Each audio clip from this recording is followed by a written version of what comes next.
அது நிமித்தம் நான் இந்த பாடுகளையும் அனுபவிக்கிறேன். ஆயினும் நான் வெட்கப்படுவதில்லை. ஏனென்றால் நான் விசுவாசிக்கிறவர் இன்னார் என்று அறிவேன்.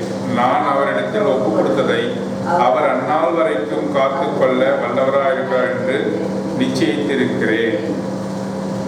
ஆகவே தேவன் தாமே இந்த வசனத்தை ஆசீர்வதித்து நம்மோடு கூட பேசுவாராக. ஆகவே தீமோத்தேயுக்கு அப்போஸ்தலனாகிய பவுல் இந்த நிருபத்தை எழுதியிருக்கிறதை பார்க்கிறோம். நான் விசுவாசித்திருக்கிறவர் இன்னார் என்று அறிவேன். நான் யாரை நம்புறேனோ அவர் யாருன்னு நான் அறிஞ்சிருக்கிறேன்னு அப்போஸ்தலனாகிய பவுல் சொல்கிறதை நாம் பார்க்கிறோம். நான் யாரை விசுவாசிக்கிறேன் என்பதை எனக்கு முழுமையாக எனக்கு தெரியும். அவர் கடைசி காலம் வரையும் என்னை காப்பாற்றக்கூடியவர், என்னை பாதுகாக்கக்கூடியவர், என்னிடத்தில் அன்பு செய்யக்கூடியவர். தாய் தகப்பன் என்னை கைவிட்டாலும், சொந்தக்காரர்கள் என்னை கைவிட்டாலும் கூட நான் விசுவாசித்திருக்கிறவர் இன்னார் என்று எனக்கு தெரியும். இப்போ யாராவது ஒருத்தவங்க உங்ககிட்ட ஒருத்தவர்களை குறித்து, உங்களுக்கு நெருக்கமானவர்களை குறித்து உங்களிடத்துல குறை சொல்லுவார் என்றால் நீங்கள் அவ்வளோ சாதாரணமாக என்ன பண்ண மாட்டீங்க, ஏற்றுக்கொள்ளவே மாட்டீங்க. எனக்கு அவர் தெரியுமா, நீ ஒன்றையும் அவரை பற்றி சொல்ல வேண்டிய அவசியம் இல்லை. எனக்கு நீ குறை சொல்றிய, அவர் யாருன்னு தெரியும், அவர் அப்படி சொல்லியிருக்க மாட்டாரு சொல்லி நம்ம என்ன பண்ணுவோம், அவரை குறித்து தானே சாட்சி கொடுப்போம். ஆகவே அப்போஸ்தலன் பவுலும் கூட இங்கே தேவாதி தேவனை குறித்து அங்கே சொல்லுகிறதை நாம் பார்க்கிறோம். நான் விசுவாசித்திருக்கிறவர் இன்னார் என்று அறிவேன். நான் அவரிடத்தில் ஒப்பு கொடுத்ததை அவர் அந்நாள் வரைக்கும் காத்துக்கொள்ள வல்லவராயிருக்கிறார் என்று நிச்சயித்தும் இருக்கிறேன். அவர் காத்து கொள்ள வல்லவர். என்னது? தன்னையே அவரிடத்துல ஒப்பு கொடுத்திருக்கிறார். அந்த வசனம் என்ன சொல்லுது? நான் அவரிடத்தில் ஒப்பு கொடுத்ததை அப்போஸ்தலனாகிய பவுல் ஆண்டவரிடத்துல தன்னை ஒப்பு கொடுத்திருக்கிறார். நாம கூட ஆராதிக்க வந்திருக்கிற நாம் ஒவ்வொருவரும் கூட நாம் ரட்சிக்கப்பட்ட நாளிலே ஆண்டவராகிய இயேசு கிறிஸ்துவின் பரிசுத்த இரத்தத்தினாலே கழுவப்பட்ட நாம் ஒவ்வொருவரும் என்ன செய்திருக்கோம், அவரிடத்துல நம்ம ஒப்பு கொடுத்திருக்கோம் இல்லையா? இது இனி நான் எனக்கு சொந்தமானவன் அல்ல, நான் கிறிஸ்து இயேசுவானவருக்கு நான் சொந்தமானவன் என்று சொல்லி அவரிடத்திலே நம்மை ஒப்பு கொடுத்திருக்கிறோம் என்று சொல்லி நாம் பார்க்கிறோம். ஆகவே நான் ஒப்பு கொடுத்ததை, நான் அவரிடத்தில் ஒப்பு கொடுத்ததை அவர் அந்நாள் வரைக்கும் காத்துக்கொள்வார். அந்நாள் வரைக்கும் என்ன என்றால் என்ன அர்த்தம்?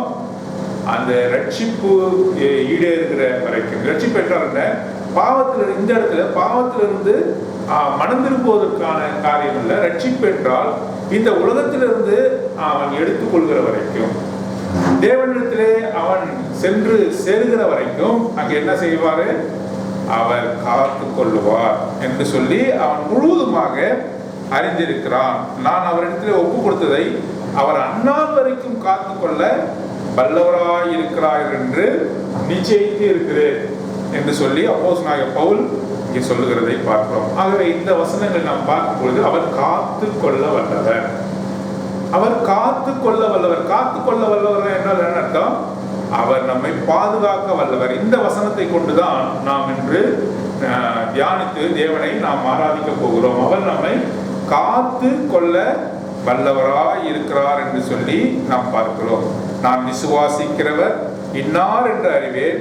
நான் அவரிடத்திலே ஒப்பு கொடுத்ததை அவர் அந்நாள் வரைக்கும் காத்து கொள்ள வல்லவராய் இருக்கிறார் என்பதை நிச்சயித்தும் இருக்கிறேன். எவ்வளவு பெரிய நிச்சயம் பாருங்க, எவ்வளவு பெரிய நிச்சயத்தை 2 தீமோத்தேயு 1ஆம் அதிகாரம் 12ஆம் வசனத்திலே நாம் வாசிக்கிறோம். 2 தீமோத்தேயு 1ஆம் அதிகாரம் 12ஆம் வசனத்திலே நாம் என்ன வாசிக்கிறோம்? அந்நாள் வரைக்கும், அதாவது அவனுடைய ரட்சிப்பு ஈடேறுகிற வரைக்கும், தேவனிடத்திலே அவன் சென்று சேருகிற வரைக்கும் அவர் நம்மை காத்துக் கொள்வார். ஆகவே இந்த பெருந்தொற்றின் காலத்திலே நாம் கூட அநேக மன கிளேசத்தில் இருக்கிறோம், பயத்தில் இருக்கிறோம், அநேக முறை நாம் சோர்ந்து போயிருக்கிறோம். இந்த நிலைமையிலிருந்து நம்ம எப்படி ஆண்டவர் காப்பாற்றுவார் என்று சொல்லி சந்தேகம் கூட நமக்கு வந்திருக்கிறது. ஆகவே ஆண்டவர் சொல்கிறார், அப்போஸ்தலனாகிய பவுல் மூலமாக அவர் சொல்லுகிறார், through Apostle Paul, அந்நாள் வரைக்கும் அவர் காத்துக்கொள்ள வல்லவராயிருக்கிறார். He is there to save at that day. அந்த நாள் வரைக்கும், அந்த நாள் ரட்சிப்பு ஈடேறுகிற நாள், the day when the salvation comes. அந்த ரட்சிப்பு என்று சொல்லும்போது பாவத்திலிருந்து மனம் திரும்புவதல்ல, இந்த உலகத்திலிருந்து எடுத்துக்கொள்ளப்படுவது. Salvation doesn't mean that taking away from the sin, but it is taking away from this world. எவ்வளவு ஒரு உன்னதமான வார்த்தை நமக்கு சொல்கிறார். How great is the word the Lord speaks to us. இன்றைய தினத்திலே நாம் காத்துக்கொள்ளப்படுவது என்பதை குறித்து நாம் வாசிக்கிறோம். Today we are reading about how we can be saved. 1 பேதுரு, 1 Peter. திருப்பிக் கொள்ளுங்கள். 1 பேதுரு, let us take 1 Peter 1ஆம் அதிகாரம், chapter 1. 1ஆம் அதிகாரம், 1 பேதுரு 1ஆம் அதிகாரம், 1 Peter chapter 1, 5ஆம் வசனம், verse 5. வேதத்தை வாசிங்க. 1 பேதுரு 1ஆம் அதிகாரம் 5ஆம் வசனம். 1 Peter chapter 1, verse 5. இப்படி இருக்க நீங்கள் அதிக ஜாக்கிரதை உள்ளவர்களாய் உங்கள் விசுவாசத்தோட தைரியத்தோட ஞானத்தையும், வாசிங்க. ஞானத்தோட இச்சை அடக்கத்தோட பொறுமையோட தேவபக்தியோட சகோதர சிநேகத்தோட அன்பையும் கூட்டி வழங்குங்கள். இவைகள் உங்களுக்கு உண்டாயிருந்து 1 பேதுரு 1ஆம் அதிகாரம் 5ஆம் வசனம். 1 Peter chapter 1, verse 5. Who are kept by the power of God through faith unto salvation, ready to be revealed in the last time. கடைசி காலத்திலே வெளிப்பட ஆயத்தமாக்கப்பட்டிருக்கிற ரட்சிப்புக்கு ஏதுவாக விசுவாசத்தை கொண்டு தேவனுடைய பலத்தினாலே காக்கப்பட்டிருக்கிற உங்களுக்கு அந்த சுதந்திரம் பரலோகத்திலே வைக்கப்பட்டிருக்கிறது. You who are kept by the power of God through faith into salvation, ready to be revealed in the last time. விசுவாசத்தினாலே தேவனுடைய பலத்தினாலே காக்கப்பட்டிருக்கிறீர்கள். By the power of God and through the faith you have been kept. இப்பொழுது காக்கப்பட்டிருக்கிறீர்கள் என்பதை குறித்து நாம் தியானித்துக் கொண்டிருக்கிறோம். Now we are meditating about how you are being kept by the God. இங்கே பேதுரு சொல்கிறார், நீங்கள் எப்படி பாதுகாக்கப்பட்டிருக்கிறீர்கள்? தேவனுடைய பலத்தினால் பாதுகாக்கப்பட்டிருக்கிறீர்கள். Here Peter says that how you have been protected by kept by the power of God. இதே தான் 2 தீமோத்தேயுல 1:12 அப்போஸ்தலன் பவுல் சொல்கிறார். The same way Apostle Paul speaks in 2 Timothy chapter 1:12. அவருடைய வல்லமையினாலே நாம் பாதுகாக்கப்பட்டிருக்கிறோம். By the power of God we have been kept. எதற்காக பாதுகாக்கப்பட்டிருக்கிறோம்? Why we have been protected? பரலோகத்திலே இருக்கக்கூடிய காரியங்களை சுதந்திரித்துக் கொள்ளும்படியாக நாம் பாதுகாத்து வைக்கப்பட்டிருக்கிறோம். In order to inherit all the things that are in the heaven, we have been protected. இந்த பாதுகாப்பை யார் கொடுத்தது? Who has given us this protection? தேவனுடைய பலத்தினாலே பாதுகாக்கப்பட்டது. By the power of God we have been protected. தேவனாலே பாதுகாக்கப்பட்டவர்கள். Those who have been protected by the God. ஒரு மனுஷனால நாம பாதுகாக்கப்பட்டவர்கள். Not by the man we have been protected. ஒரு சபையினால நாம பாதுகாக்கப்பட்டவர்கள். Not by the church we have been protected. ஒரு சகோதரனால நான் பாதுகாக்கப்பட்டவர்கள். Not by a brother in our assembly that we have been protected. 1 பேதுரு 1ஆம் அதிகாரம் 5ஆம் வசனம் சொல்கிறது. 1 Peter chapter 1 verse 5 says. தேவனுடைய பலத்தினாலே பாதுகாக்கப்பட்டது. By the power of God you have been kept and protected. எவ்வளவு உன்னதமான வார்த்தை. How great are these words? அவருடைய வல்லமையிலிருந்து நம்ம யாராவது பிடிக்கிட முடியுமா? Whether anyone can take us from the power of God. அவருடைய வல்லமையை யாராவது உடைக்க முடியுமா? Can anyone break the power of God? அவருடைய வல்லமைக்கு எதிராக ஏதாவது நிற்க முடியுமா? Can anything stand against the power of God? இந்த உலகத்தில் உள்ள எந்த வல்லமையும் தேவனுடைய வல்லமைக்கு ஈடாகுமா? No power in this world whether it is equal to the power of God. தேவனுடைய வல்லமையினால காக்கப்பட்டிருக்கிறீர்கள். By the power of the God you have been kept. எவ்வளவு பெரிய சந்தோஷமான வார்த்தை. How joyful word is this? எவ்வளவு ஆறுதல் கொடுக்கின்ற வார்த்தை. How comforting word is this? நீங்கள் ஒரு மனுஷனால பாதுகாக்கப்படல. You are not being protected by a man. உங்களுடைய சொத்து சுதந்திரத்தினால பாதுகாக்கப்படல. Not by your wealth and possessions you are possessed. நீங்கள் தேவனுடைய பலத்தினாலே பாதுகாக்கப்பட்டீர்கள். By the power of the God you have been kept. எவ்வளவு ஒரு உன்னதமான வார்த்தை. How great are these words? பாருங்க, அந்த வல்லமைக்கு எதிராக யாரும் நிற்கவே முடியாது. No one can stand before the power of God. இதைத்தான் யோவான் சுவிசேஷம் 10ஆம் அதிகாரம் 29வது வசனத்திலே சொல்கிறார். This is what it says in John chapter 10 verse 29. ஆண்டவராகிய இயேசு கிறிஸ்து சொல்கிறார். The Lord Jesus Christ speaks. ஒருவனும் என்னுடைய ஆடுகளை என் கையிலிருந்து பிடுங்க முடியாது. No one can take my sheep from my hand. என் பிதாவின் கையிலிருந்து யாரும் பிடுங்க முடியாது. No one can take also from my father's hand. Double protection. It is a double protection. Insurance எல்லாம் பார்க்கும்போது மற்ற காரியங்கள்லாம் பாருங்க டபுள் ப்ரொடெக்ஷன் வருது. When you say about insurance or any other thing, there you can see the word double protection. ஒரு முறை மாத்திரம் நீங்க காக்கப்படல, 2 முறை நீங்க பாதுகாக்கப்பட்டீர்கள். Not just one time you have been protected, but by 2 times you are protected. அது போல வந்து ஆண்டவராகிய இயேசு கிறிஸ்து சொல்கிறார். The same way the Lord Jesus Christ speaks here. யோவான் சுவிசேஷம் 10ஆம் அதிகாரம் 29 30ல சொல்கிறார். The gospel according to John chapter 10 verses 29 and 30 he speaks like this. ஒருவனும் என் கையிலிருந்து உங்களை பிடுங்க No முடியாது. one can take you from me. அது மாத்திரமல்ல என் பிதாவின் கையிலிருந்து பிடுங்க. Not only me, but also from my Father's hand. we are doubly assured. நீங்கள் இரண்டு தரமாக பாதுகாக்கப்படுகிறீர்கள். அவ்வளவு பெரிய ப்ரொடெக்ஷன் உங்களுக்கு கொடுத்திருக்கார். That much of protection has been given to you. அந்த பாதுகாப்பு எப்படிப்பட்டது? How that protection is? அவருடைய வல்லமையினாலே பாதுகாக்கப்பட்டீர்கள். By the power of God you have been kept. நமக்கு பயம் வரலாமா? Whether you can fear, நம்ம சந்தேகம் வரலாமா? whether you can doubt, அவரை குறித்து நாம அதைரியப்படலாமா? whether you have no hope on him. பாருங்க, எந்த எல்லா சூழ்நிலைகளும் நமக்கு எதிரடியாக இருக்கும்போது கூட Even though all the circumstances are against us, நாம் அவர் மேல் நம்பிக்கையா இருக்கணும். we should have the hope and faith on him.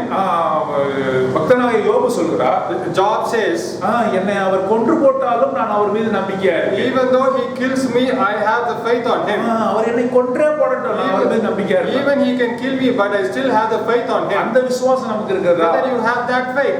ஆகவேதான் 2 தீமோத்தேயுல அப்போஸ்தலன் பவுல் சொல்கிறார், That's why the apostle Paul says in 2 Timothy, நான் விசுவாசிக்கிறவர் யாருன்னு எனக்கு தெரியும். I know whom I am having the faith on. அவரை குறித்து யார் என்னிடத்துல ஒருவரும் சொல்ல வேண்டிய No one அவசியம் has இல்லை. to say about him to me. அவர் நான் விசுவாசிக்கிறவர் பலம் பொருந்தியவர். The one who I have the faith is the strengthy God. எல்லா சூழ்நிலையிலும் என்னை காக்க In வல்லவர். all circumstances he can protect me. ஆகவேதான் பக்தனாகிய யோபு சொல்கிறார், That's why the Job says, அவர் என்னை கொன்று போட்டாலும் அவர் மீது நம்பிக்கையா even இருக்கேன். though if he kills me, I have the faith on him. அவருடைய வல்லமையினாலே நாம் By the பாதுகாக்கப்பட்டிருக்கிறோம். power of God we have been kept. பாருங்க, யாக்கோபுடைய நிலைமை எடுத்து பாருங்க. You can think about Jacob. ஆதியாகமம் புத்தகம் 28ஆம் அதிகாரம். In the Genesis chapter 28. ஆதியாகமம் 28:15 வாசிக்கிறோம். We are reading in Genesis chapter 28 verse 15. பாதாம் ஆராம் என்று சொல்லக்கூடிய அந்த இடத்திற்கு, அவனுடைய மாமன் வீட்டுக்கு யாக்கோபு தன்னந்தனியாக நடந்து போகிறார். Jacob is going alone to his uncle's home in Padam and Aram. ஒருவரும் இல்லை. No one was there with him. அவனுக்கு மனக்குமுறல் இருக்கிறது. He is troubling in his heart. ஒருவரும் அவனோடு கூட நடக்கவில்லை. No one was walking with him. அவன் மாத்திரமே நடந்து போகிறான். He is walking alone. பாழான நிலத்திலும் ஊழையிடுகிறதான அவாந்தர வழியில் நடந்து போகிறான். It is a deserted and a wilderness land. அழுகை வருகிறது. There he is failing to cry. தன்னை காப்பாற்ற ஒருவரும் இல்லையே. No one is there to save me. தன் தகப்பன் தாய்மார் என்ன தன்னோடு இல்லையே. My father and my mother are not there. என்னோட சகோதரன் ஒருவரும் இல்லையே. My brothers are not there. நான் இப்படி தனியாக விடப்பட்டு இருக்கிறேனே. I have been left all alone. அந்நிய நிலத்திற்கு நான் போய் I கொண்டிருக்கிறேன். am going to a foreign land.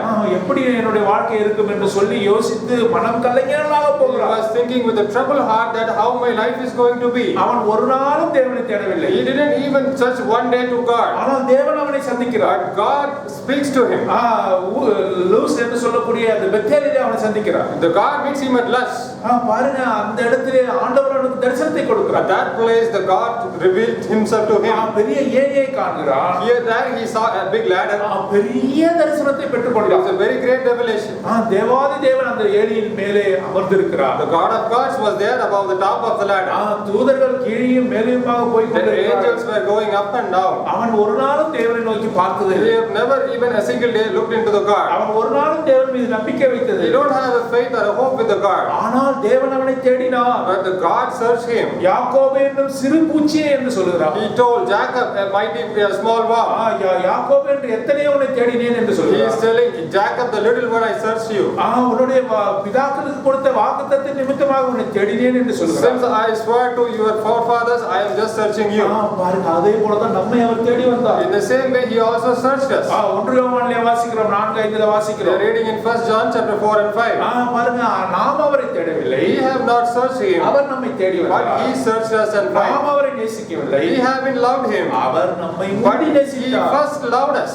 நாம் அவரை அவர் நம்மை நேசிப்பதினால் Since he loved us, நாம் அவரை நேசிக்கிறோம். we loved him back. எவ்வளவு பெரிய வார்த்தை How பாருங்க. great are these words? நாம் பாவத்திலும் அக்கிரமத்திலும் இருக்கும் பொழுது நம்மை தேடி வந்தார். When we are still as the sinners, he came to us. ரோமருக்கு எழுதின 5:8 நாம் The வாசிக்கிறோம். epistle to Romans chapter 5 and 8, chapter 5 verse 8. we read. பாவத்திலும் அக்கிரமத்திலும் இருக்கும் பொழுது அவர் நம்மை தேடி வந்தார். He came to us when we were still the sinners. யாக்கோபு அவரை தேடவில்லை. Jacob didn't search, ஆனால் தேவன் அவனை தேடி வந்தார். but the God searched him. 28:15 சொல்கிறார். We are seeing in Genesis chapter 28 verse 15. 28:15 சொல்கிறார். Genesis chapter 28 verse நான் 15. உன்னோடு இருந்து நீ போகிற இடமெல்லாம் உன்னை காத்து இந்த தேசத்துக்கு உன்னை திரும்ப வர பண்ணி நான் உனக்கு சொன்னதை செய்யும் அளவு உன்னை கைவிடுவதில்லை என்றார். And behold, I am with thee, and I will keep thee in all places whither thou goest, and will bring thee again into this land. For I will not leave thee until I have done that which I have spoken to thee. நீ எங்கே போனாலும், Wherever you go, நீ எங்கே வந்தாலும், wherever you come, நீ எந்த சூழ்நிலையில் இருந்தாலும், whatever circumstances you are, நான் உன்னை காத்து, I will protect. நாம் ஆராதனை செய்கிறதை பார்த்துக் கொண்டிருக்கிறோம். In the worship message, what we are seeing, அவருடைய வல்லமையினால் நாம் we have காக்கப்பட்டிருக்கிறோம். been protected by the power of God. யாக்கோபை தன்னுடைய வல்லமையினாலே கர்த்தாதி கர்த்தர் காப்பாற்றினார். By the power of the God of God saved Jacob. நீ எங்கே போனாலும் சரி, Wherever you go, நீ எங்கே வந்தாலும் சரி, wherever you come, சில சமயம் என்னை மறந்தாலும் சரி, even though sometimes you may forget me, சில சமயம் என்னை தூஷித்தாலும் சரி, sometimes you may blaspheme me, நான் உன்னோடு கூட இருக்கிறேன். I am with you. நீ என்னிடத்தில் திரும்ப வரும் நான் உன்னோடு கூட இருக்கிறேன். Till you come back to me, I am with thee. நான் உன்னை ஆசீர்வதிப்பேன் என்று நான் சொன்னதை நிறைவேற்றும் அளவும் நான் உன்னோடு கூட இருக்கிறேன். In order to fulfill that, I shall bless you abundantly. I will be with thee. பாருங்க, இப்போ யாக்கோபுக்கு ஆண்டவர் வாக்கு கொடுத்திருக்கிறார். Now the God have given a promise to Jacob. அவன் எந்த சூழ்நிலைக்கு போனாலும் கூட அவர் வாக்கை நிறைவேற்ற போகிறார். Whatever place he is going to fulfill his promise. என்னுடைய வாக்கை நான் முழுமையாக நிறைவேற்றும் அளவும் நான் அதை செய்து முடிப்பேன் என்று சொல்கிறார். The God says that in order to fulfill my promise, I will finish it. நீ என்னை விட்டு தூரம் ஓடினாலும் பரவாயில்லை, Even though you go away from me, நான் உன்னை தேடி வருவேன். I will come to you. எனது அன்பை உன் மீது I will செலுத்துவேன். show my love to you. என்னை நீ காட்டிக் கொடுத்தாலும் பரவாயில்லை, Even though if you betray me, பேதுருவை போல காட்டிக் கொடுத்தாலும் பரவாயில்லை. even if you betray like Peter, பாருங்க, அவர் பேதுருவை தேடி போனார். he searched Peter. Lord Jesus turned and looked upon Peter. ஆண்டவராகிய இயேசு கிறிஸ்து பேதுருவை நோக்கி பார்த்தார். அந்த பார்வையிலே அன்பு இருந்தது. In that love, in that seeing, that love is there. இந்த சேவலானது 3 முறை கூவுவதற்கு முன்பாக நீ என்னை மறுதலிப்பாரே என்று சொன்னார். He told that before the rooster crows 3 times, you will forsake me. ஐயோ ஆண்டவரே, நான் அப்படி செய்ய மாட்டேன் என்று பேதுரு He சொன்னார். told that, Lord, I won't do it. அவர் சொன்ன விதமாக இவரை எனக்கு தெரியவே தெரியாது என்று The மறுதலித்தார். same way what he told, he have told again the same thing. அவன் சொல்லி முடித்த உடனே ஆண்டவர் அவனை திரும்பி பார்த்தார். Immediately after he said this, the Lord turned and looked at him. பாருங்க, the Lord turned and looked upon Peter. The Lord turned and looked upon Peter. அந்த பார்வையிலே குற்றப்படுத்துகிற பார்வை அல்ல. That looking is not finding fault. அது அன்பு நிறைந்த பார்வை. But the look is full of love. ஐயோ நீ விழுந்து விட்டாயே என்ற பார்வை. It is a look that says that you fall down. ஐயோ நீ தோல்வியை சந்திக்கிறாயே என்ற பார்வை. It is a look that says that you have found the defeat. ஐயோ நீ என்னை மறுதலிக்கிறாயே என்ற பார்வை. It says that you have betrayed me. அவனை கரிசனையாக நீ திரும்ப வர வேண்டும் என்று சொல்லுகிற கருணை நிறைந்த பார்வை. It is a look of mercy that you should come back to me with grace. அவர் கொடுத்த வாக்கை நிறைவேற்றுகிறார். He is the one who fulfills the word. வாக்குத்தத்தத்தை கொடுத்து அதன்படி நிறைவேற்றுகிறார். He gives the promise and fulfills the promise. ஒரு நாளும் யாக்கோபு தேடவில்லை. Even a single day Jacob didn't see. கர்த்தாதி கர்த்தர் அவனை தேடி வந்தார். The Lord of Lords looked at him and searched நாம் him. ஒரு நாளும் அவரை தேடவில்லை. We have not searched the அவரை God. கண்டடையவில்லை. We have not found him. அவரை குறித்ததான அறிவு இல்லை. There is no wisdom about him. அவரை குறித்ததான அன்பு இல்லை. There is no love about him. அவர் எப்படிப்பட்ட கருணை உள்ளவர் என்பதை நாம் புரிந்து கொள்ளவில்லை. We have not understood how merciful he is. நாம் துரோகிகளும் பாவிகளும் இருக்கையிலே தேவன் நம்மை தேடி We வந்தார். were sinners and betrayers, and the God searched us. ஆராதிக்க நமக்கு வார்த்தைகள் வேண்டுமா? Whether we need words to worship him. நாம் முழங்கால் படியிட்டு அவரை நாம் நோக்கி பார்த்து அந்த கருணையுள்ள தேவனை பார்க்கும் பொழுது நாம் எப்படி அவரை ஆராதிக்காமல் இருக்க முடியும்? How shall we not worship him when we kneel down and looked at the merciful and graceful God? தன்னுடைய வல்லமையினாலே நம்மை காத்துக் With the கொண்டிருக்கிறார். power of him, he have saved us. அதுதான் இன்றைய செய்தி. Today's message was this. நம்முடைய வல்லமையினாலே உன்னை பாதுகாத்துக் By கொண்டிருக்கிறார். the power of the God, he is protecting you. நீ அவரை விட்டு ஓடினாலும் கூட அவர் தம்முடைய வல்லமையினாலே உன்னை Even பாதுகாக்கிறார். though if you ran away, by the power of him, he will எவ்வளவு save you. அன்புள்ள தேவன் என்று How பாருங்க. lovable the God is.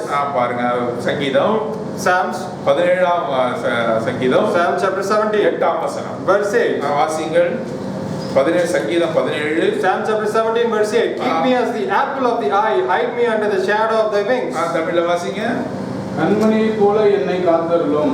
கண்மணியை போல என்னை காத்தருளும். என்னை ஒடுக்குகிற துன்மார்க்கருக்கும் என்னை சூழ்ந்து கொள்ளுகிற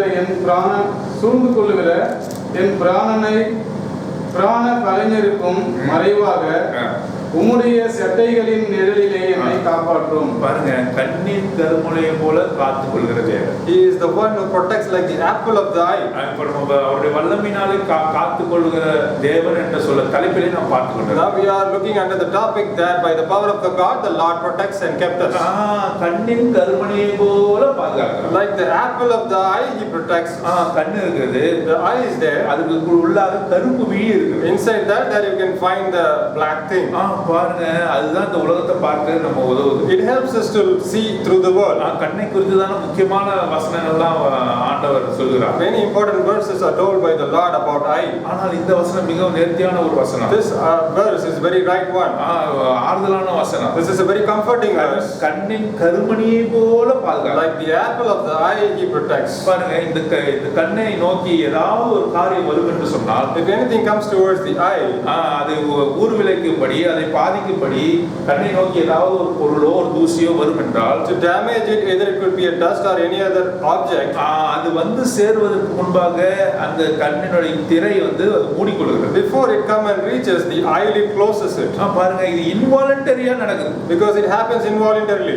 நிச்சய செயல். It is involuntary action. பாருங்க, இப்போ காலில் ஏதாவது ஒரு கொசுக்கு ஏதாவது ஒரு காயம் ஏற்படுதுனாக்கா எப்படி குடிக்கணும்னு மூளை அறிவினால யோசித்து நம்ம செய்கிறோம். When we got anything hurt on our legs, then the brain got the thought and we are doing. ஆனால் கண்ணை பொறுத்தவரை என்ன காரியம்? When you come to the eye, யாரையுமே கேட்காது. it won't listen to anyone. ஏதாவது ஒரு வந்துனா ஆட்டோமேட்டிக்கா கண்ணு மூடிடும். If anything comes, automatically the lid closes. சில காரியங்கள்லாம் மூளையை கேட்டு செய்வதில்லை. There are some things that it doesn't ask the brain. அனிச்சய செயலாக அது It நடக்கிறது. is an involuntary action. உடனடியாக நடக்கிறது. Immediately it happens. அதுதான் முக்கியம். That is important. கண்ணின் கருமணி போல என்று சொல்லி நமக்கு ஆராதிக்கும் பொழுது, when we worship saying that apple of the eye, அவர் உடனடியாக காப்பாற்றுகிறார். that means he immediately protects us. அவர் உன்னை முக்கியப்படுத்துகிறார். He is giving you importance. நீ எவ்வளவு முக்கியமானவன் என்று சொல்கிறார். He is telling how important you are.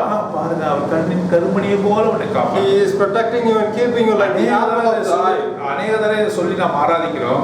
Many times we told this and worship it. ஆனால் அதை குறித்துதான அர்த்தங்களை புரிந்து கொண்டு நாம் ஆராதிக்கிறோம். But whether we are knowing the listening and understanding this and worshiping, அந்த அளவுக்கு நம்மை பாதுகாக்கிறார். that much he is keeping us. உபாகமம் புத்தகம் The book of Deuteronomy, 32ஆம் அதிகாரம் chapter 32, 10ஆம் வசனம். verse 10. உபாகமம் 32:10. Deuteronomy chapter 32, verse 10.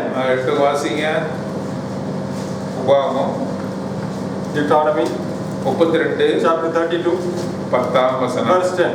வாழான நிலத்திலும் வாழான நிலத்திலும் ஊழையிடுகிறதுள்ள ஊழையிடுதலுள்ள வெறுமையான அவாந்தர வெளியிலும் அவாந்தர வெளியிலும் அவர் அவனை கண்டுபிடித்தார். அவரை கண்டுபிடித்தார். அவனை நடத்தினார். அவனை உணர்த்தினார். அவனை உணர்த்தினார். அவனை தமது கண்மணியைப் போல காத்தருளினார். தன் கண்மணியைப் போல காத்தருளினார். He found him in a desert land and in the waves howling wilderness. He led him about. He instructed him. He kept him as the apple of the eye. He kept him as the apple of his eye. அவருடைய கண்ணின் மணியை போல பாதுகாத்தார். எவ்வளவு முக்கியமான வார்த்தை. How great is this word? அவனை நடத்தினார். He hath instructed him. அவனை உணர்த்தினார். He led him. பாருங்க, எல்லா ப்ரொடெக்ஷன் கொடுக்கிறார். He has given all the protection. 11ஆம் வசனத்துல வாசிக்கிறோம். Verse 11 we are reading. கழுகு தன் கூட்டை கலைத்து தன் குஞ்சுகளின் மேல் அசைவாடி தன் சட்டைகளை விரித்து அவைகளை எடுத்து அவைகள் தன் சட்டைகள் மேல் சுமந்து போகிறது போல கர்த்தர் அவனை நடத்தினார். As an eagle stirreth up her nest, fluttereth over her young, spread abroad her wings, take them, breath them on her wings. சங்கீதம் 17:8 ரெண்டு உதாரணங்கள் கொடுக்கிறார். He is giving two examples here. ஒன்று கண்ணின் கருமணியை போல சொல்கிறார். First thing he is telling about the apple of the eye. இரண்டாவது ஒரு கழுகு தன் குஞ்சுகளை பழக்குகிறது போல அவனை. Second thing he is telling about an eagle that fluttereth her young. பாருங்க, எவ்வளவு உன்னதமான வார்த்தை. How great the words are. இதற்கு ஒத்த வார்த்தை மத்தேயு சுவிசேஷம் 23ஆம் அதிகாரம் 37ஆம் வசனத்துல வாசிக்கிறோம். There is a similar verse according to that in Matthew chapter 23 verse 3. எருசலேமே எருசலேமே, Oh Jerusalem, Jerusalem, அநேக தடவை உன்னை நான் சேர்த்துக்கொள்ள. many times I tried to protect you under my wings. கோழி தன் குஞ்சுகளை பாதுகாக்கிறது போல நான் பாதுகாத்தேன். Like a hen that helps to protect her wings, through the wings he will protect. கோழி தன் குஞ்சுகளை காப்பது போல நான் பாதுகாத்தேன். Like a hen that protects her young ones under her feathers. பாருங்க விசுவாசிகளுக்கு அவர் சொல்லுகிறார். He is telling to the அவன் believers. சபைக்கு சொல்லுகிறார். He is telling to the church. பாருங்க கண்ணின் மணி போல காப்பாற்றுகிறார். Like the apple of the eye he protects. இரண்டாவதாக கழுகு தன் குஞ்சுகளை காப்பாற்றுவது போல Second, காப்பாற்றுகிறார். like an eagle that flutters her young, he protects. மத்தேயு சுவிசேஷம் 23:37 வாசனம் கோழி தன் குஞ்சுகளை காப்பாற்றுவது போல Matthew chapter 23 verse 37 we are reading like the hen that protects the chick. மூலமாக நம்மளோட பேசுகிறார். How many ways he is speaking to us? பாருங்க அவர் நம்மை காக்கிற தேவன். He is the one that protects us. அவர் தமது வல்லமையினாலே நம்மை By the காக்கிறார். power of himself he protects us. அந்த தலைப்பில தான் நம்ம பார்த்து We கொண்டிருக்கிறோம். are looking into that topic. மூன்றாவதாக சங்கீதம் புத்தகம் Third thing is in the book of Psalm 27ஆம் சங்கீதம் chapter 27 5ஆம் வசனம். verse 5. சங்கீதம் 27:5. Psalm 27 verse 5. For in the time of trouble he shall hide me in his pavilion, in the secret his tabernacle shall he hide me, he shall set me up upon a rock. தீங்கு நாளில் அவர் என்னை தம்முடைய கூடாரத்தில் மறைத்து என்னை தமது கூடார மறைவிலே ஒளித்து வைத்து என்னை கண்மலையின் மேல் உயர்த்துவார். In the time of trouble he shall hide me in his pavilion, in the secret of his tabernacle shall he hide me, he shall set me upon a rock. ரெண்டு உதாரணத்தை அங்க பார்க்கிறோம். Here we are seeing two examples. Pavilion என்ற ஒரு வார்த்தை ஆங்கிலத்தில் வாசிக்கிறோம். There is a word it has been mentioned, he shall hide me in his pavilion. Pavilion என்று சொன்னால் தேவனுடைய கூடாரம். When you say about pavilion, it is the tabernacle of God. தேவனுடைய கூடாரம். It is the tabernacle of God. எந்த சமயத்தில் உன்னை காப்பாற்றுகிறார்? At what time he is saving you? தீங்கு நாட்களில் அவர் என்னை தம்முடைய கூடாரத்தில் மறைத்தார். At the time of trouble he shall hide me in his pavilion. சங்கீதக்காரன் சொல்கிறான் என்னுடைய தீங்கு நாட்கள் வந்தது. The psalmist says here that there are the time of trouble in my life. என்னுடைய வாழ்க்கையிலே நிறைய பாதிப்பு ஏற்பட்டது. In my life there are many troubles and நான் ஓடினேன். I ran away. நான் எங்கே ஓடினேன்? Where I ran? கர்த்தரை விட்டு ஓடவில்லை. I didn't run away from the Lord. தாவீது எவ்வளவு அழகாக சொல்றான் பாருங்க. How nicely David speaks here. பாருங்க அவன் துன்ப நாட்கள் வந்தபொழுது, During his time of trouble, துயர நாட்கள் வந்தபொழுது, during his time of distress, துக்க நாட்கள் வந்தபொழுது, during his time of mourning, அவன் தேவனை விட்டு ஓடவில்லை. he didn't run away from the Lord. அவன் சொல்லுகிறான், He says, தீங்கு நாட்கள் வந்தபொழுது, when the time of trouble comes, உங்களுக்கு புரியுதா அந்த வார்த்தை? whether you understand, தீங்கு நாட்கள் நாம என்ன நினைக்கிறோம்? what we are thinking about the time of trouble. கர்த்தர் என்னை காப்பாற்றவில்லை. Oh, the Lord have not saved me. என்னை கைவிட்டு விட்டார். He have left me. என்று சொல்லி அவரை விட்டு ஓடி போகிறோம். We are running away from him. ஆனால் சங்கீதக்காரன் தாவீது பாருங்க. But what the psalmist David says here. தீங்கு நாட்களில் என்ன பண்றான்? In the time of trouble, what he is doing? அவர் தம்முடைய கூடாரத்தில் என்னை மறைத்து. He have hidden me in his pavilion. அப்படி என்றால் என்ன? What it means? தீங்கு நாட்கள் நிகழும் பொழுது In the time of trouble, தாவீது தேவனை விட்டு ஓடி போகாமல் கூடாரத்துக்கு ஓடியாராம். David did not run away from the Lord, but he went into his pavilion. அவருடைய கூடாரத்துக்கு மறைகிறார். Into his pavilion, he is trying to hide. ஆங்கிலத்தில் அதுக்கு அடுத்த வார்த்தை வாசிங்க. In English, it has been written, in the secret of his tabernacle shall he hide me. Pavilion என்ற ஒரு வார்த்தை யூஸ் பண்ணப்பட்டிருக்கு. Initially, the word pavilion was used. இரண்டாவதாக சீக்ரெட் பிளேஸ் என்று போடப்பட்டிருக்கு. In the second, it has been mentioned, in the secret of his tabernacle shall he hide me. பாருங்க அந்த கூடாரத்துக்கு வந்துட்டா. Now he is into the pavilion. இன்னும் அவனுக்கு ஆறுதல் தேவை. Now still he needs more comfort. இன்னும் அவனுக்கு தேர்தல் தேவை. Now still he needs more comfort. இப்போ எங்க வரான்? Now where he is going? Secret பிளேஸ்க்கு வரான். Now he is entering into the secret of his secret place என்று என்ன சொன்னா என்ன அர்த்தம்? What is the meaning of secret place? அவருடைய ஸ்தானமும் அவருடைய மகிமையும் தங்கின இடத்திலே It பாதுகாக்கப்படுகிறார். is the place where he is living and where his glory is there, he is there. இன்னும் நெருக்கமாக போகிறான். Now still he is getting closer. Not only he came to pavilion, அவர் வெறும் கூடாரத்துக்கு மட்டும் செல்லாமல் he came into the mighty hands of God. அவர் வல்லமையான தேவனுடைய கரத்திற்கு அருகிலே சென்றார். He was nurtured in the glory of God. அவர் தேவனுடைய மகிமைக்குள்ளாக சென்றார். அவருடைய ரகசிய இடத்துக்கு வந்துட்டான். He was in the secret place of the God. ரகசிய இடம் எங்க இருக்கும்? Where the secret place would be? நெருக்கமா இருக்கும். It will be very close. அந்த இடத்துக்கு வந்துட்டான். He is now there with the God. தீங்கு நாளிலே அவர் தமது கூடார மறைவிலே என்னை வைத்து பாதுகாத்தார். In the time of trouble he shall hide me in his pavilion. அது மாத்திரமல்ல அவருடைய ரகசிய இடத்துல வைத்து Not only in that, in the secret of his tabernacle shall he hide me. இப்படிப்பட்ட பாதுகாப்பை பெற்றிருக்கிறோமா? Whether we have received that much protection. ஏசாயா புத்தகம் Book of Isaiah 26ஆம் அதிகாரம் chapter 26 3ஆம் வசனம் verse 3. வாசிங்கள். ஏசாயா புத்தகம் Book of Isaiah 26ஆம் அதிகாரம் chapter 26 மூன்றாம் வசனம். Verse 3, thou will keep him in perfect peace whose mind is stayed on thee because he trusts in thee. பாருங்க, அவர் எதை வைக்கிறார்? பூரண சமாதானத்தை நடத்துகிறார். He will keep in perfect peace. உம்மை உறுதியாய் பற்றுக்கொண்ட மனதுடையவன், உம்மை நம்பி இருக்கிறபடியால் நீர் அவனை பூரண சமாதானத்துடனே Whose mind is stayed on thee because he trusts thee, you have keep him in perfect peace. சாதாரண சமாதானத்தோடு Not a normal peace, பூரண சமாதானம். a perfect peace. தேவனிடத்தில் இருக்கிறது எல்லாமே பூரணம். Whatever there with the God are all perfect. அவரிடத்துல ஜீவன் மாத்திரமல்ல, Not only life, பரிபூர்ண ஜீவன். but a perfect life. No, But an abundant life. பாருங்க, ஜீவனை குறித்து சொல்லும் பொழுது When we speak about life, abundant life, the paripurna jeevan, பரிபூர்ண ஜீவன். there is a abundant life. சாதாரண நிம்மதி கிடையாது, Not a normal peace, சாதாரண காரியம் கிடையாது, not a normal thing, சாதாரண சமாதானம் இல்ல, not a normal peace. பூரண சமாதானம். It is a perfect peace. அவரை நம்பி இருக்கிறவங்க என்ன கொடுக்கிறாரு? For whoever trusts in him, பயமே இல்ல. there is no fear. பூரண சமாதானத்தினால் அவனை காத்துக்கொள்வி. By the perfect peace you have protected and kept him. அவருடைய வல்லமையினாலே காத்துக்கொள்வதை குறித்து நாம் பார்க்கிறோம். We are looking about the power of God that keeps us. நம்மையும் உன்னையும் என்னையும் அவர் எப்படி காத்துக்கொள்கிறார்? You and me, how he is keeping. பூரண சமாதானத்தோடு By a காத்துக்கொள்கிறார். perfect peace he kept us.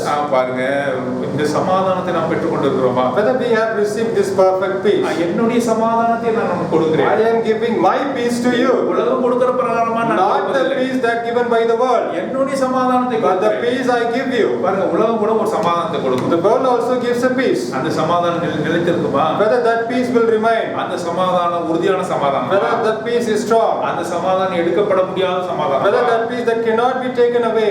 பாருங்க, சமாதானம் வேண்டி அல்லது தொந்தரவுகளை மறைக்கத்தக்கதாக அவர் சினிமா தியேட்டருக்கு போகிறார்கள். To get the peace they are going to cinemas. சில பேர் நான் பார்த்து கேட்டிருக்கிறேன், I have asked few people, ஏன் சினிமாவுக்கு போறீங்க? why are you going to cinema? அந்த சினிமா உங்களுக்கு பிடிக்குதா? Whether you like the cinema, எதுக்காக போறீங்க? why are you going? 3 மணி நேரம் நான் சமாதானமா இருக்கிறதுக்காக போறேன். 3 hours I can be peaceful, so I am going. நான் நிம்மதியா இருக்கிறதுக்காக போறேங்க. I am going just to get the peace. அந்த 3 மணி நேரம் வந்து அந்த கதையில நான் லாய்த்து நான் என்னுடைய கவலையெல்லாம் மறக்கிறதுக்காக For போறேன். 3 hours I will be into the story so that I can forget my sorrow. அந்த தியேட்டர்ல இருந்து வெளியே வரும்போது After coming out of the theater, திரும்ப கவலை வரும். again they will get the trouble.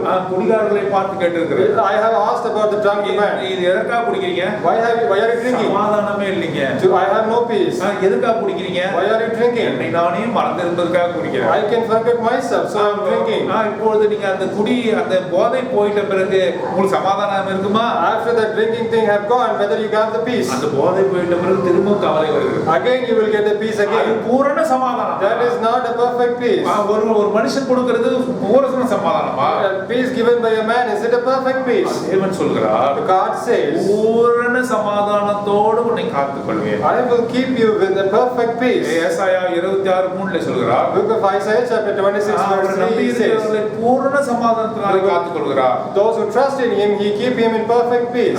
யூதா, The book of Judah, book of Judah, 1ஆம் அதிகாரம் கடைசி வசனம். chapter 1, the last verse. எடுத்து வாசிங்க. யூதா The book of Judah, கடைசி வசனம், the last verse, 25ஆம் வசனம். the verse 25. தாம் ஒருவரே ஞானமுள்ளவராகி நம்முடைய இரட்சகராகிய தேவனுக்கு கனமும் மகத்துவம் வல்லமையும் அதிகாரமும் இப்பொழுதும் 24ஆம் வசனம். The verse 24. வழுவாதபடி உங்களை காக்கவும் தமது மகிமுள்ள சன்னிதானத்திலே மிகுந்த மகிழ்ச்சியோடே உங்களை மாசற்றவராய் நிறுத்தவும் வல்லமை உள்ளவரும் என்று வாசிக்கிறோம். The epistle of Jude, now unto him that is able to keep you from falling and to present you faultless before the presence of his glory with exceeding joy. வழுவாதபடி உங்களை காக்குகிற தேவன். Without falling he shall keep you.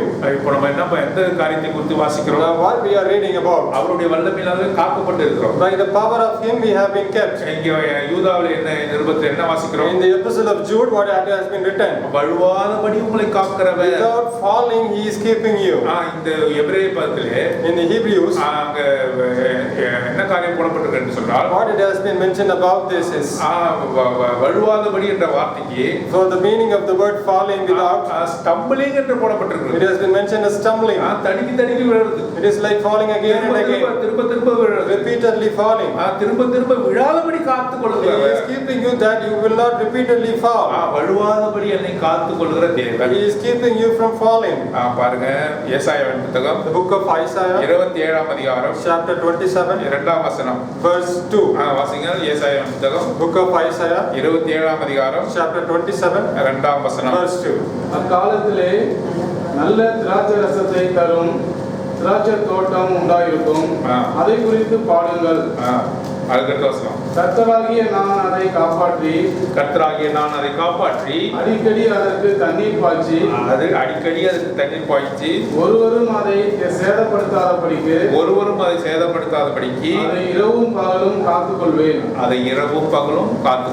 I the Lord do keep it, I will water it every moment, lest any hurt it, I will keep it night and day. இங்கே ஒரு திராட்சை தோட்டத்தை குறித்து சொல்கிறார். Here he is telling about a vineyard. அந்த திராட்சை தோட்டம் தேவனுடைய சபையாக காணப்படுகிறது. This vineyard is the church of God. நல்ல திராட்சை ரசத்தை தரும் திராட்சை தோட்டம் உண்டாயிருக்கும். In that days a vineyard of red wine. கர்த்தராகிய நான் அதை காப்பாற்றி I the Lord do keep it. காப்பாற்றுகிற தேவன். He is the one he keeps. திராட்சை தோட்டத்தை காப்பாற்றுகிற He is தேவன். the one that keeps the vineyard. பாருங்க திராட்சை தோட்டம் தேவனுடைய சபைக்கு அடையாளமாக The இருக்கிறது. vineyard is similar to the church. அதுக்கு நீர் பாய்ச்சுகிறார். He is watering it. அதை ஒருவரும் சேதப்படுத்தாதபடி அது இரவும் பகலும் காத்துக் கொள்கிறார். Night and day he keeps that no one hurts it. பாருங்க ஏசாயாவின் புத்தகம் 5ஆம் அதிகாரத்தை வாசிக்கிறோம். In the book of Isaiah chapter 5 we reading. இதே திராட்சை தோட்டத்தை குறித்து அவர் சொல்கிறார். The same vineyard he is speaking there. அந்த திராட்சை தோட்டம் நல்ல கனிகளை கொடுக்காதபடியால் அதை நான் அழிப்பேன். Since the vineyard is not giving the good fruit, I am going to destroy it. அதை தண்ணீர் ஊற்ற மாட்டேன். I won't water it. அதுக்கு பாதுகாப்பை கொடுக்க I மாட்டேன் shall not give the protection. என்று சொல்லி சாபத்தை அனுப்புகிறார். There he is giving curse. இங்கே ஏசாயாவின் புத்தகம் 27 In the book of Isaiah chapter இப்பொழுது 26, மனம் திரும்பி 27. தேவனுடைய கைக்குள்ளாக நாம் பாதுகாப்பாக இருக்கும் பொழுது Now when we are in the hands of the Lord, அந்த சபையானது தேவனுக்கு ஏற்ற விதமாக நடக்கும் பொழுது when the church was living according to the words of the Lord, தேவனுடைய மனவாட்டியாகிய சபை கிறிஸ்துவுக்கு ஏற்றவளாக ஆயத்தப்படும் பொழுது that bride, the church was getting ready according to the Lord. ஏசாயாவின் புத்தகம் 27 ஆசீர்வதிக்கிறார். The book of Isaiah chapter 27 is blessing. சாபத்தை பெற்றுக்கொண்ட அதே திராட்சை தோட்டம் The vineyard that received the curse, இங்கே தேவனாலே பாதுகாக்கப்படுகிறது. now here the God is protecting it. தண்ணீர் ஊற்ற மாட்டேன் என்று சொன்னார், இப்போ தண்ணீர் He ஊற்றுகிறார். told that I won't water it, but now he is watering it. நான் அழிவுக்கு நேராக அதை ஒப்பு கொடுப்பேன் என்று சொன்ன தேவன் இரவும் பகலும் நான் அதை பாதுகாப்பேன் என்று சொல்கிறார். The God who says that I will destroy it, now he says that I will keep it night and day. நான் அதை காத்துக் கொள்வேன். I will keep it. தேவனுடைய சபையை காக்கிற தேவன். He is the one that protects the church. எவ்வளவு உன்னதமான வார்த்தை How தேவன் great the word has been given by the God. 1 யோவான் 5ஆம் அதிகாரம் 18ஆம் வசனம். 1 John chapter 5 verse 18. 1 யோவான் 5ஆம் அதிகாரம் 18ஆம் வசனம். 1 John chapter 5 verse 18. வாசிங்கள். தேவனால் பிறந்த எவனும் பாவம் செய்யான் என்று அறிந்திருக்கிறோம். தேவனால் பிறந்தவன் தன்னை காக்கிறான், பொல்லாங்கன் அவனை தொடான். For ye know that whoever is born of God sins not, but he that is begotten of God keeps himself, and that wicked one touch him not. பாருங்க தேவனால் பிறந்த எவனும் பாவம் செய்யான் என்று அறிந்திருக்கிறோம். Whoever is born of God sins not. தேவனால் பிறந்தவன் தன்னை காக்கிறான். But he is protecting him. இந்த இடத்துல தேவனால் பிறந்தவன் தன்னை காக்கிறான் என்பது சரியான ஒரு மொழிபெயர்ப்பு அல்ல. But this is not a perfect translation for that he is begotten of God keep himself. அங்கே மூல பாஷையில் என்ன போடப்பட்டிருக்கிறது? What has been written in the original language? Begotten of God என்று சொல்லும்போது ஆண்டவராகிய இயேசு கிறிஸ்துவை குறிக்கிறது. When you say that it is a begotten of God, it mentions about the Lord Jesus Christ. அவர் நம்மை காப்பாற்றுகிறார். He that keeps us. பாருங்க தேவாதி தேவன் நம்மை காப்பாற்றுகிறார். God of gods keeps us. ஆண்டவராகிய இயேசு கிறிஸ்து நம்மை காப்பாற்றுகிறார். Lord Jesus Christ keeps us. தேவனால் பிறந்தவன் தன்னை காக்கிறான் என்பது தன்னை காக்கிறது அல்ல, தேவனால் பிறந்த ஆண்டவராகிய இயேசு கிறிஸ்து நம்மை காப்பாற்றுகிறார் என்று அர்த்தம். It is not meaning that he that is begotten of God keep himself. He is not saving him, but the one who has been begotten by the God saves us. பொல்லாங்கன் அவனை தொடான். Wicked not touch him. பாருங்க எதிராளி நம்மை தொடான். No enemies will touch us. பிசாசு நம்மை தொடான். The devil will not touch us. பாருங்க அந்த அளவுக்கு தேவன் நம்மை பாதுகாக்கிறார். That much the Lord keeps us. தேவனால் பிறந்த தேவனால் only begotten son என்று அவருக்கு பெயர். ஒரே பேரான குமாரன் என்று அவருக்கு ஒரு பேர் உண்டு. அவர் நம்மை காப்பாற்றுகிறார். He protects us. பாருங்க 10 விதமான காரியத்தை பார்த்தோம். 10 things we have seen today. தேவனுடைய வல்லமையினால காப்பாற்றப்படுகிறதை குறித்து 10 விதமான காரியத்தை பார்த்தோம். By the topic of power of God, we have seen about 10 things. நீங்கள் கவனமாக பார்த்தீர்கள் என்று சொன்னால் இந்த காரியத்தை உணர்ந்திருப்பீர்கள். If you listen carefully, you might be understanding it all things. பாருங்க அவருடைய வல்லமையினால் காக்கப்பட்டிருக்கிறோம். By the power of God, we have been kept. யாக்கோபை அவன் நீ போகையிலும் வருகையிலும் நான் உன்னை காப்பேன், நான் சொன்ன வார்த்தையை செய்து முடிக்கும் அளவும் நான் உன்னை காப்பேன் என்று By going and coming until I fulfill the promise, I will protect you. இது இரண்டாவது காரியம். It is the second thing. மூன்றாவது காரியம் கையிலிருந்து ஒருவனும் உங்களை பிடுங்க முடியாது. That thing is no one can take you away from my hand. No pluck me out of my hand. No one can pluck you out of my hand. என்னுடைய பிதாவின் கையிலிருந்து ஒருவனும் உங்களை பிடுங்க முடியாது. Also from my father's hand no one can pluck you. இது மூன்றாவது காரியம். This is the third thing. நான்காவது காரியம் என்ன? Fourth thing is தன்னுடைய கண்ணின் கருமணியை போல நம்மை காப்பாற்றுகிறார். He is keeping you like the apple of the eye. கழுகு தன் குஞ்சுகளை காப்பாற்றுவது போல like the eagle that flutters her young one, he is saving us. கோழி தன் குஞ்சுகளை காப்பாற்றுவது போல like a hen that protects the young ones, he is protecting us. இது நான்காவது காரியம். This is the fourth one. சங்கீதம் 27:5 வாசித்தோம். In Psalm chapter 27 verse 5 we have read. எனக்கு தீங்கு நேரும்போது during the time of trouble. எனக்கு உபத்திரவம் நேரிடும்போது during the time of trouble and distress. நான் தேவனுடைய வீட்டுக்கு ஓடுவேன். I will run into his pavilion. அவர் என்னை சன்னிதானத்திலே காப்பாற்றுவார். He will protect me in his tabernacle. அவர் என்னை ரகசிய இடத்திலே வைத்து காப்பாற்றுவார். He will hide me in the secret place. இது ஐந்தாவது காரியம். This is the fifth thing. பாருங்க ஏசாயா 26:3 சொல்கிறார். Book of Isaiah chapter 26 verse 3 he says. பரிபூர்ண சமாதானத்தோடு அவன் காக்கப்படுவான். He will be kept in a perfect peace. பரிபூர்ண சமாதானத்தின் மூலமா நாம் in a perfect peace he will be kept. அதுக்கு அப்புறம் பார்க்கிறோம். Next is யூதா 1:1 அதிகாரம் 24 வசனத்திலே வாசிக்கிறோம். Epistle of Jude chapter 1 verse 24 we read. எழுவாதபடி காக்கிறவர். He protects us without falling. எழுவாதபடி காக்கிறவர். Without falling he keeps us. அதுக்கு அப்புறம் பார்க்கிறோம். Next we are saying 1 யோவான் 5:18 First John chapter 5 verse 18. ஒரே பேரான குமாரன் இயேசு கிறிஸ்து மூலமாக நம்மை காப்பாற்றுகிறார். Through his only begotten son he keeps us. பிசாசானவனிடமிருந்து நம்மை காப்பாற்றுகிறார். From the devil he keeps us. அது மாத்திரமல்ல. Not only that. சபையாகிய திராட்சை தோட்டத்தை அவர் காப்பாற்றுகிறார். He is keeping the church and the vineyard. அதன் மேல் கண்ணோக்கமாய் இருக்கிறார். He is looking at and keeping it day and night. நீர் பாய்ச்சுகிறார். He is watering it. அதை சுத்தம் செய்கிறார். He is cleaning it. அதை வேலி எடுத்து பாதுகாக்கிறார். He is protecting the fence. காத்துக் கொள்கிறார். He is keeping it. கடைசியாக The last one. 10வது யோவான் சுவிசேஷம் 17ஆம் வசனத்துல வாசிக்கிறோம். We are reading in John chapter 17. ஆண்டவராகிய இயேசு கிறிஸ்து ஏறெடுத்த ஜெபத்தை குறித்து காணப்படுகிறது. It is saying about the prayer which the Lord Jesus Christ has prayed. உலகத்தாருக்காக நான் வேண்டிக் கொள்கிறேன். I am not praying for this worldly people. நீர் எனக்கு தந்த இவர்களுக்காக நான் வேண்டிக் கொள்கிறேன். I am praying for these people which whom you have given. அவர்கள் என்னிலேயும் they can be on me.